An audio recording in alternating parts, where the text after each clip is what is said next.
lorsque les doyens sont assis, ou les femmes même. Mes chers compatriotes, c'est avec un immense plaisir que je m'adresse à vous. Je sais que j'ai en face, ici, des citoyens guinéens, résidents à Poitiers. Certains sont de l'UFDG, d'autres pas et d'autres partis. Mais je souhaite qu'on transcende les clivages et qu'en tant que Guinéens, on se retrouve. Sans être nécessairement du même parti, parce que nous avons en partage cette Guinée. Cette Guinée verdoyante qui aspire à plus de liberté et à plus de démocratie. Et je suis convaincu que chacun de nous éprouve le besoin de voir la Guinée émerger, de voir la Guinée devenir une démocratie exemplaire, une Guinée qui exploite au profit de tous ses enfants les énormes potentialités économiques que la Providence a données à ce pays, et qu'on vive en paix. La politique doit être du cousinage. Les Diakanké, les Peuls, les Silla et les Camara, ça on peut être divisé, mais nous avons en commun quelque chose de plus précieux, cette Guinée. Personne d'entre nous n'a choisi d'être Guinéen. Lorsqu'on traçait les frontières de la Guinée, aucun de nos grands-pères ou arrière-grands-pères n'était présent. Acceptons cette réalité et acceptons-nous. Développons entre nous une solidarité des citoyens qui appartiennent au même peuple, à la même nation qui a tant souffert de la pauvreté et de la violence politique, hélas. Mettons-nous ensemble. Dieu a fait de nous tous des Guinéens. Respectons cette volonté de Dieu. Je voudrais tout d'abord vous souhaiter à tous un joyeux anniversaire. Puisque cet anniversaire, c'est ce qu'on a vécu, mais ça fait partie de notre histoire. Il faut qu'on trouve demain le moyen de liquider son passif et de le réconcilier. Certains pensent que la page doit être lue avant d'être tournée. D'autres pensent qu'elle peut être tournée sans être lue. Je ne sais pas quelle est la meilleure solution, mais il faut qu'on s'y mette et qu'on réussisse à tourner cette page douloureuse parfois de notre histoire. Vous m'avez invité, je l'ai dit tout à l'heure, il n'y a pas que des militants de l'UFDG. Je suis fier, je voudrais remercier ceux qui ne sont pas de l'UFDG, qui sont venus écouter le président de l'UFDG, qui sont certainement dans un autre parti. Mais comme je le dis, je le souhaite, et je souhaite vivement que demain, si un autre parti, un leader d'un autre parti est là, que les autres viennent l'écouter. C'est un honneur pour moi de savoir, de sentir que tout le monde ici n'est pas de l'UFDG.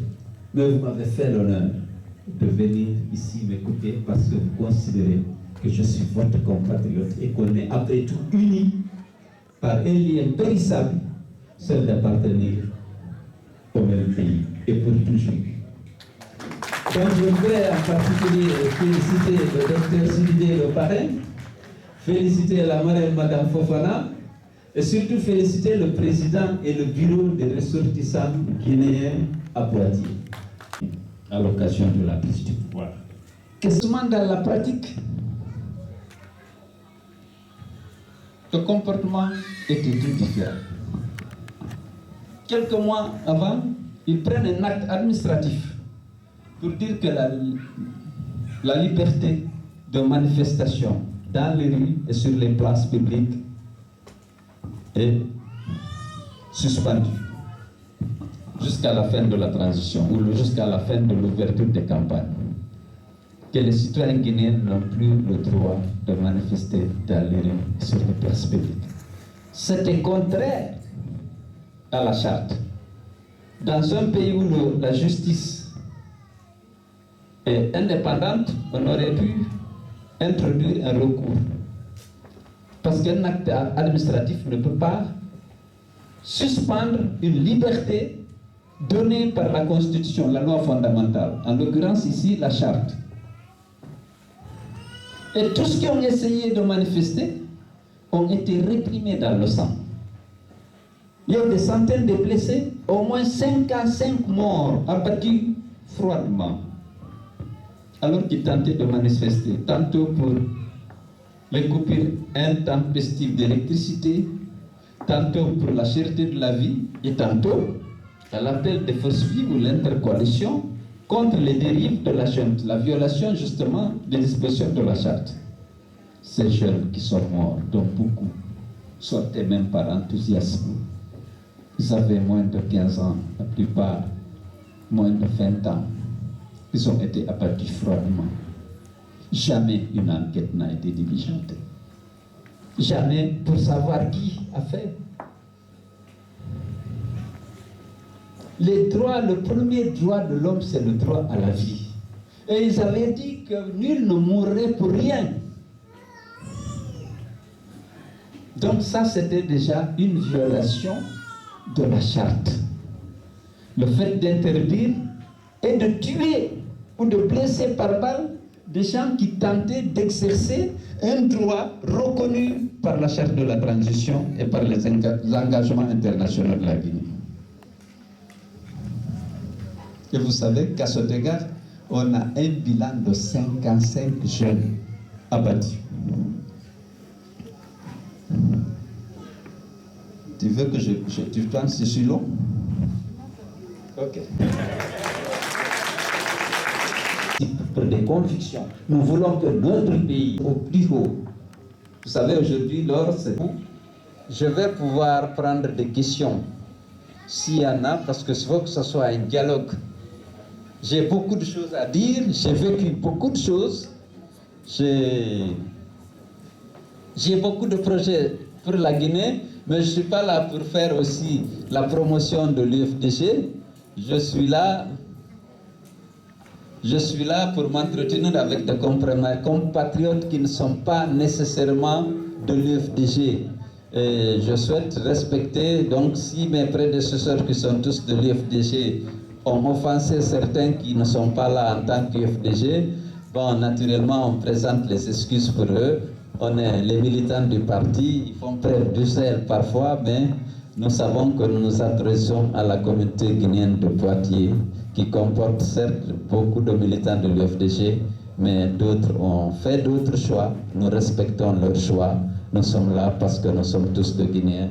Je vous remercie. S'il y a 2 ou 3 questions, on va les prendre. Et puis... Mesdames, Mesdemoiselles, Messieurs, bonsoir et je souhaite la bienvenue à la délégation conduite par le président, M. El Hadji Cellou Dalein Diallo. Soyez les bienvenus au Tolimo.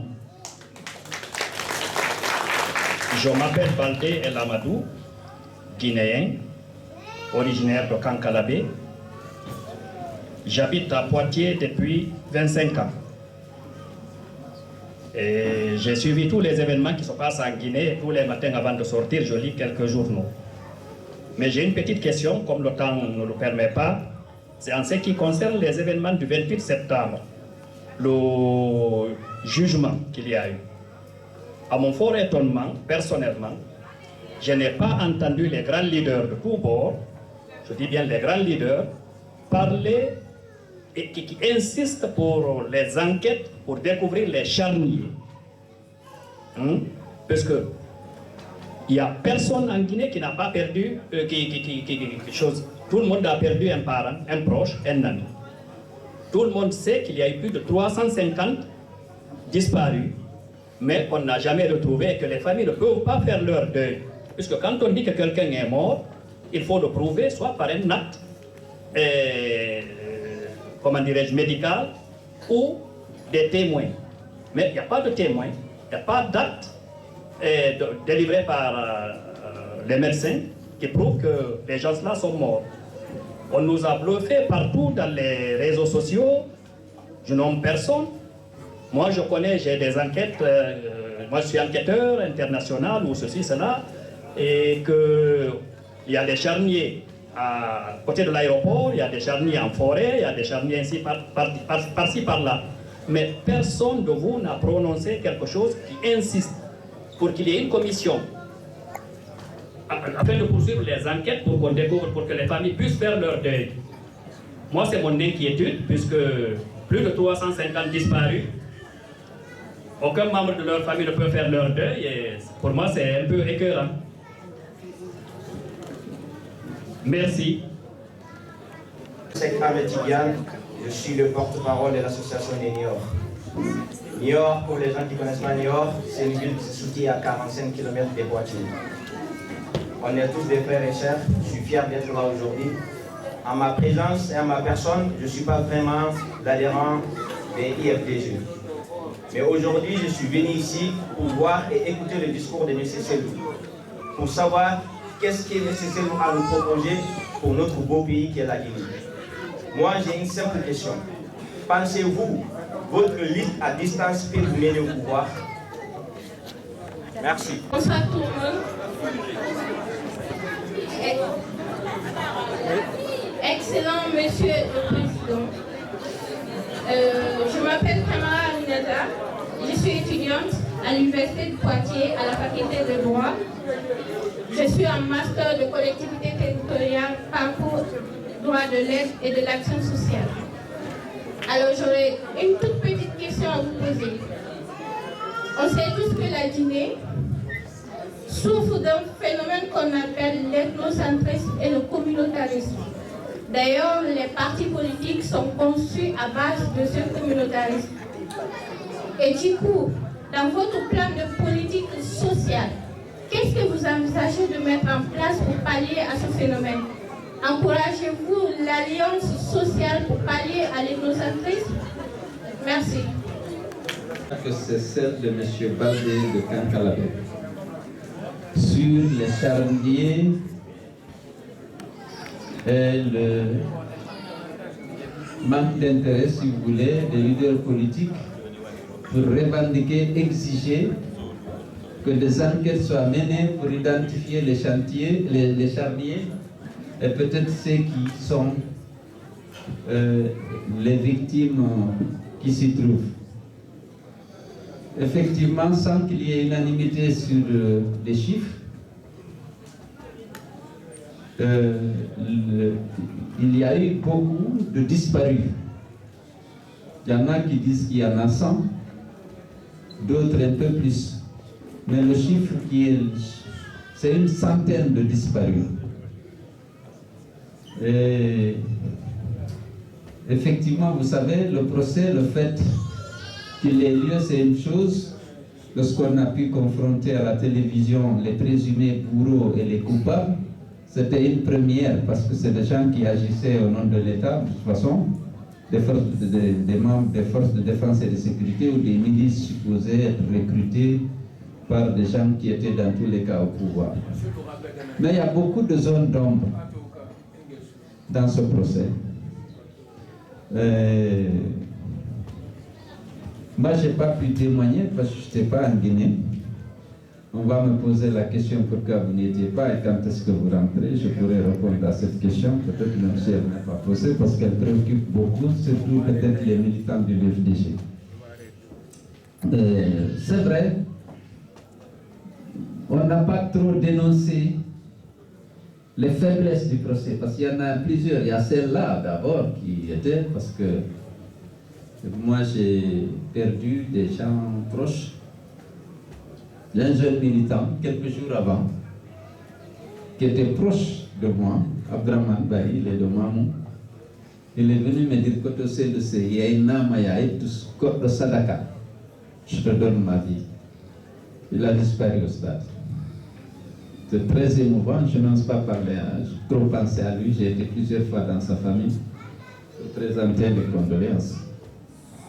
Parce qu'il y a eu beaucoup de gens, on a accusé des gens, ils ont prêté des camions pour prendre les victimes, pour les cacher et les enterrer dans la précipitation, parce qu'on avait, semble-t-il, eu peur à un moment donné de l'ampleur des dégâts. Malheureusement, ce procès n'est pas allé jusqu'au bout. Pas ça seulement, il y a d'autres faiblesses. Mais on est venu danser sur mon corps, jouer. Ma tête, je saignais de la bouche, du nez, de la tête. Et puis, bon, j'étais dans un coma absolu, on m'a jeté parmi les cadavres. Il y a un de mes gardes qui s'est souvenu, il dit, ah, le président, je ne sais pas, je crois qu'il ne vit plus. Ils sont venus me chercher à Blaye 3, il s'appelle. Ils m'ont extrait là, ils m'ont amené, et puis il a rencontré Baouri, ils sont portés. Après, lorsqu'ils sont sortis de l'enceinte, ils ont rencontré Kiegoro, qui a dit de me mettre dans sa voiture, et puis bon. C'est sûr que j'étais le leader le plus éprouvé. Et pour sortir de Conakry, c'était difficile, il a fallu vraiment mettre Abdoulaye Wade, qui s'était investi fortement, et qui a veillé, comme vous savez, son avion personnel, me ramené. Après, on m'a amené à l'hôpital militaire de Percy. Moi, je suis resté un mois avant de continuer avec un traitement ambulatoire. Mais c'est vrai, c'est une faiblesse, peut-être du tribunal, mais également des leaders qui étaient là. Mais personne d'entre eux, je n'étais pas là, Sidia n'était pas là. Et on n'a pas pu témoigner. On avait été témoigné avant, mais on aurait pu peut-être revendiquer que les enquêtes soient plus poussées, mais on ne l'a pas fait, c'est une faiblesse de notre part. Alors, il y a la deuxième question de M. Diallo. Vous avez quand même soutenu les jantes, vous aviez vécu l'expérience de Dadis, vous n'avez pas tiré les leçons, sans doute. Mais je vous précise encore, ce n'est pas parce qu'on m'a restitué mes libertés et mes droits, on a libéré mes prisonniers que j'ai soutenu les jantes. C'est le discours qui m'avait rassuré. Ah, bien sûr, lorsque tu étais dans la situation où j'étais, je ne peux pas dire que j'étais indifférent au fait qu'on m'a rendu mon bureau, mon siège, qu'on a libéré les nombreux prisonniers que j'avais à Conakry à l'intérieur. Mais c'est le discours qui m'a rassuré, qui m'a amené effectivement à défendre un peu la junte au début. Mais bon, c'est peut-être une erreur, mais qu'est-ce que je pouvais? J'étais convaincu qu'ils étaient animés, qu'ils étaient de bonne foi. Bon, j'étais très déçu de constater que les engagements n'étaient pas tenus, notamment la protection des libertés publiques et des droits de l'homme. Ça, c'est quelque chose que je déplore, mais c'est quand c'est arrivé, c'est comme ça. Alors, il y a... Est-ce que être à distance vous amènera au pouvoir, pour répondre à cette question? Aujourd'hui, il y a un combat en mené. Le combat, peut-être il comporte un volet accéder au pouvoir, mais il y a un combat pour qu'il y ait des élections. Et je suis en train de continuer à mener ce combat avec le soutien de mes nombreux militants ici à l'intérieur. S'il y a des élections transparentes, je suis persuadé, je suis convaincu que je serai élu. L'enjeu n'est pas d'être élu pour moi, même avec mon expérience. C'est qu'on respecte la vérité des urnes et le choix des Guinéens. Or, ce combat, je le mène plus facilement ici que si je rentre tout de suite, mais soyez convaincus que je vais rentrer dans le pays. Mais je me dis, dans le cadre actuel, la stratégie de Gaulle, vous êtes en France, il était à Londres, il a mené le combat pour la libération de la France. Il y a des moments où il y a une posture stratégique à adopter, tu te dis, où est-ce que je peux être plus utile à la Guinée? Peut-être à mon parti, mais au pays. Moi, je suis un homme convaincu qui souhaite que notre pays soit libéré de l'arbitraire, de l'injustice et de la discrimination sous toutes ses formes.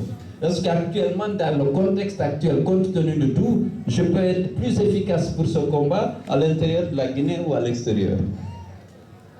C'est une question stratégique. Il n'y a pas que moi, Alassane Ouattara, à un moment donné, était à l'étranger et tout ça, mais parfois vous menez avec plus d'efficacité le combat si vous n'êtes pas là que là. Aujourd'hui, ce n'est pas l'enjeu des élections pour l'UFDG et son candidat, ce n'est vraiment plus enjeu. La confiance des citoyens guinéens. L'essentiel, qu'on leur donne la liberté de choisir leur président et que la vérité des urnes soit respectée. Ce combat, on doit le mener à l'intérieur, mais on a un parti très bien structuré qui fonctionne aujourd'hui à l'intérieur. Vous avez suivi, que ce soit le renouvellement des fédérations, les réunions du parti. Il a fallu qu'il fasse un nouveau découpage électoral pour que très rapidement on adapte toutes nos structures de Conakry au même nouveau découpage. On a des comités de base, des sections et des fédérations qui tiennent compte de ce dernier découpage. Vous suivez les assemblées générales du parti, vous avez suivi. On a renouvelé déjà les structures du parti à près de 70%. Il reste quelques fédérations. La France a été renouvelée. Les États-Unis, il y a 12 fédérations. Je crois que 9 sont renouvelées. En Guinée, on a fini la Moyenne Guinée. On a entamé la Basse Guinée. Ça demande de l'argent à l'intérieur et beaucoup de moyens. Avec la saison des pluies, on a suspendu pour reprendre dès le mois d'octobre, dès la fin mi-octobre, pour aller en forêt, faire la Haute-Guinée et renouveler. Il n'y a aucun parti, pratiquement au sud du Sahara, qui le fait régulièrement comme l'UFDG. Nous avons fait les trucs et ça se passe bien. Le parti vit correctement et travaille avec les nouvelles technologies de l'information. Je fais des réunions régulières avec le bureau politique du parti. Et nous prenons des décisions ensemble.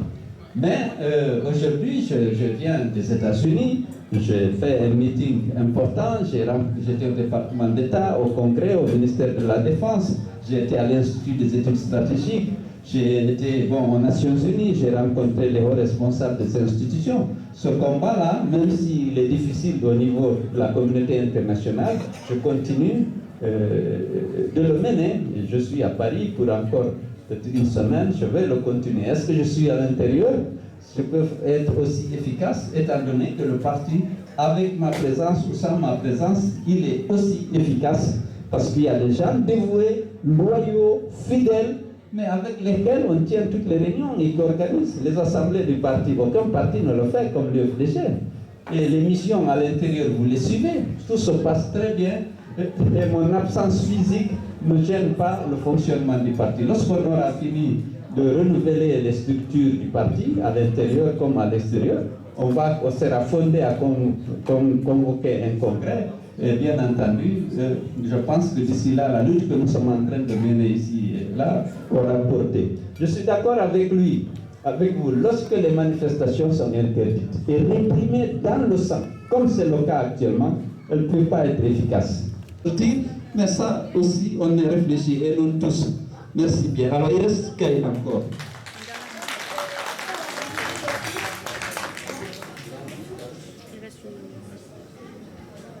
Alors, il y a le fléau du tribalisme et du choses, malheureusement. Alors, mademoiselle l'étudiante, je souhaite bonne chance dans vos études. C'est quelque chose que l'UFDG déplore et condamne. Et nous avons des projets, des programmes pour sortir le pays du tribalisme et de l'ethnocentrisme. Nous sommes dans ce 21e siècle. Comment voulez-vous que le critère soit l'ethnie? Vous mettez où le mérite? Vous mettez où le travail? Parce que voilà une source de conflit latent qui divise les Guinéens. Vous ne pouvez pas penser à construire une Guinée prospère où règne la paix si vous ne vous adressez pas à cette question. L'UFDG a un programme. Il faut réconcilier les fils du pays. Et toute politique de réconciliation passera d'abord par la réconciliation, par la réhabilitation des victimes. Et ensuite, on va pardonner le bourreau. Le bourreau, c'était l'État le plus dangereux. C'est ceux qui avaient le pouvoir d'État qui ont parfois mal agi. Il faudra que l'État prenne ses responsabilités. Demander clairement, individuellement, pardon aux victimes. Après, que obtenir le pardon individuel des victimes, pour obtenir pardonner les bourreaux, ceux qui agissaient au nom de l'État à une étape ou à une autre. Et puis garantir à ce que ça ne se répète pas. Les Guinéens n'ont pas besoin de ça. Le sabou, c'est avec témoins personnels. Il faut définir des critères objectifs pour accéder, par exemple, au recrutement à la fonction publique, au recrutement à l'armée, ça c'est facile. Ou à l'accès. Si tu ne mesures pas les faiblesses, tu ne peux pas les corriger. Il y a des systèmes qui permettent de mesurer les performances. On fait l'audit de performance du secteur éducatif. Vous allez vous rendre compte où sont les faiblesses. Il y a un système international qui est utilisé pour les écoles, l'enseignement de base du monde entier. Vous dites, venez apprécier pour nous, qu'on sache d'abord à quel niveau qu'on est, et quelles sont les faiblesses et qu'on les corrige. Voilà, alors j'ai été long parce que c'est la demoiselle et étudiante. Je cherche peut-être à la conquérir pour l'UFDG. Alors, qu'est-ce qui reste encore? Et le CNRD, ces violations des libertés publiques, ces violations des droits humains. Je suis contraire, lorsque tu défends ça, tu ne peux pas défendre ça et dire que tu le défends au nom du parti. Le parti a pris position contre la violation des dispositions de la charte. Aujourd'hui, il y a 55 gamins, la plupart au moins de 15 ans, qui sortaient parfois contre l'électricité, on les a tués, ils n'ont pas eu droit à la main de justice. Si vous ne défendez pas, vous ne pouvez pas défendre ça au nom de l'UFDG, quand même. De dire que je suis membre, moi, ma position, c'est ça. Vous n'êtes pas allé défendre la fermeture des radios parce que simplement elle était critique vis-à-vis de l'État et dire qu'on le fait au nom de l'UFDG. Honnêtement, c'est pas possible. Le parti, c'est la soumission des membres au règlement intérieur, au statut, c'est-à-dire les décisions du parti, les prises de position du parti, les principes d'image du parti. On ne peut pas dire que le parti est à titre personnel. Je ne peux pas dire je suis membre du bureau politique, je ne suis pas d'accord. Ce n'est pas dans les radios qu'il faut aller contester les trucs du parti. À la limite, tu viens, lors des débats, tu participes aux réunions du conseil politique, tu exprimes tes positions et tu te soumets à la règle de la majorité. Ça, ce n'est pas possible. Et compte tenu de ça, donc il n'y a pas à dire ça, c'est une manière de dire qu'il n'y a pas, vous savez, aujourd'hui, il n'y a pas 1000 partis, il n'y a pas 1000 UFDG, il y a un seul parti qui s'appelle l'UFDG, et les militants sont derrière ça. Vous avez suivi tous les trucs, tous les programmes de renouvellement au niveau de combien il y avait. La compétition était difficile pour être secrétaire fédéral. Même à Paris, ici, il a fallu beaucoup de négociations pour trouver un consensus. Vous avez vu les meetings organisés récemment à New York par le président. Ça, c'est vraiment de la diffamation de dire que le parti, il y a deux groupes dans le parti. Il n'y en a pas deux, il y a un seul. C'est le parti avec une seule direction nationale, le conseil politique que je dirige. Si quelqu'un dit d'autre que les choses, ce n'est pas acceptable. Alors, Sankumba Diagbou, en 2010, tous les partis se sont coalisés contre Thalys. Et maintenant, est-ce que vous êtes... C'est vrai, j'ai parlé tout à l'heure de l'utilisation des ressources, l'achat de conscience. Les achats de conscience qui sont en cours actuellement n'existaient pas au temps de Thalys. Aujourd'hui, il y a quand même un certain nombre de partis, les forces vives, un certain nombre de partis, on n'est pas si nombreux, il y en a d'autres peut-être, mais au niveau des forces vives, nous dénonçons la violation des libertés publiques et des droits humains. Nous dénonçons le détournement des deniers publics. Nous dénonçons justement la violation du serment et des engagements pris devant le peuple de Guinée. Nous ne sommes pas aussi nombreux qu'on l'était parce qu'en 2010, il y avait les forces vives. Mais aujourd'hui, je vous ai dit que il y a quand même un programme d'achat de conscience qui marche de corruption, d'intimidation. Il y a eu les événements du 28 septembre. Certes, on a déploré ici, dont on a parlé au bout. Mais aujourd'hui, pour faire taire toutes les voix dissonantes, on ne fermait pas les radios. Il y a une violence énorme contre les voix dissonantes et une corruption hors pair pour récupérer, pour que tout le peuple de Guinée semble aujourd'hui prêt à accepter la candidature de Doumbouya. Or, ce n'est pas vrai. Le peuple de Guinée, dans sa majorité, comme il y a l'extrême pauvreté, il y a des gens qui sont sensibles, qui vont... Bien sûr, le FDG, le RPG, et tous les partis membres de l'ANAC, on est là-bas avec le FNDC, le Forum des forces sociales de SACO, le Forum des forces politiques de Boubacar Diallo. On est là, il y a des demandes d'adhésion aujourd'hui aux forces vives de la Guinée qu'on va examiner et rendre publiques prochainement. Parce qu'ils savent qu'on lutte pour les valeurs, pour les principes. Alors, vous êtes favorable au codéisme avec Général Condé, vous n'étiez pas visiblement favorable à troisième mandat, c'est la même chose. J'étais au gouvernement de Lansana Conté, je n'étais pas, évidemment, je n'ai pas combattu la modification de la Constitution à l'époque. On venait de sortir à peine, bien sûr, il y avait un argument, on venait de sortir de la rébellion. On a libéré, vous savez, Guékédou était occupé, Forêt-Caria, Pamalat était occupé, on a eu des agressions fortes.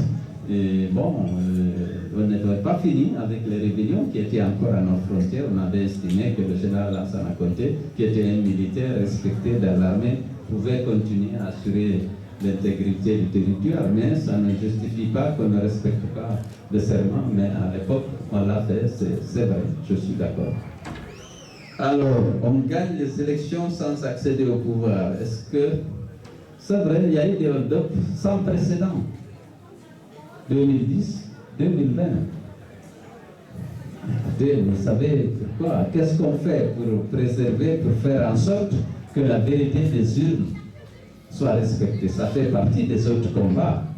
Mais il faut d'abord avoir des élections et se battre. On s'était organisé, grâce d'ailleurs à la contribution des militants de la diaspora, à avoir un système de remontée de données qui nous permettait d'avoir dès le bureau de vote l'ensemble des informations, l'ensemble des PV. On a centralisé. En 2020, on a mis en évidence notre victoire et la répression a été déclenchée contre nous. C'est fait 51 morts, 47 tués sur l'axe et 4 morts en prison de Roger Bamba, parce que la répression était tellement forte que, naturellement, parce qu'on voulait vraiment revendiquer le respect de la vérité des urnes, on n'a pas été, mais nous sommes des hommes, des agents rationnels, on change de stratégie.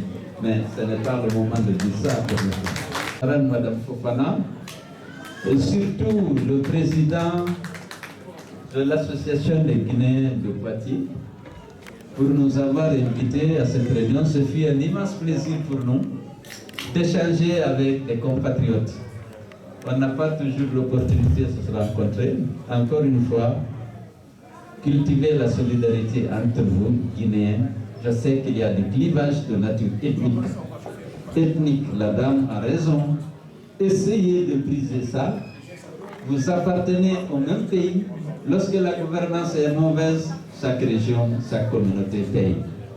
Lorsque l'état de droit est mis en place, ce sera en faveur de tout le monde. Lorsque le président est mauvais, tout le monde paiera un peu. Cette Guinée, elle appartient à nous tous. Monsieur le parrain, je vais vous investir d'une responsabilité. C'est d'essayer, vous les doyens, on a du respect pour les plus âgés. Il faut les rassembler davantage, les Guinéens. Au-delà des partis, au-delà des ethnies. Les affaires sociales sont des outils extrêmement précieux pour développer la solidarité entre les gens. Il y a des baptêmes, il y a des décès, il y a des cérémonies de mariage, au cours desquelles on peut se retrouver. Il faut que, on dit, lorsqu'on t'informe, en pulaar on dit Teddimirama, Teddungal. C'est-à-dire c'est un honneur d'avoir été informé. Avoir l'information pour une cérémonie, c'est considéré comme digné chez les Soussous Teddungal. On est Teddungalma. Comment on dit ça en bon Soussou?